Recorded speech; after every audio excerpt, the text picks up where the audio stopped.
சேலம் மாவட்டம் வாழப்பாடி பகுதியில் ஏற்காடு சட்டசபை தொகுதி திமுக வேட்பாளர் ரேவதிக்கு ஆதரவாக திமுக எம்பி மலையரசன் பிரச்சாரம் செய்தார். வீடு வீடாக சென்று ஓட்டு சேகரிப்பில் ஈடுபட்டார்.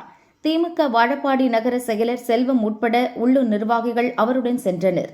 அப்போது ஒவ்வொரு வீடுகளிலும் 8000 ரூபாய் கூப்பனை வாக்காளர்களிடம் மலையரசன் வழங்கினார்.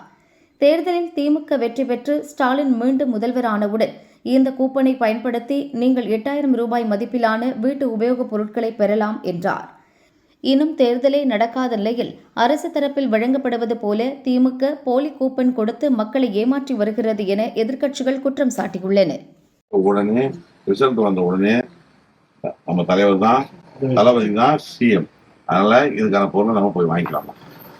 அதுபோல உங்களுக்கு இப்ப 2000 ஆயிடுச்சு. 2000 நம்ம வீட்டுல மாட்டுக்கிறாங்கன்னா அவங்க 2500, மாணவர்களுக்கு 1500 ரூபா மேற்படி படிக்கிறது.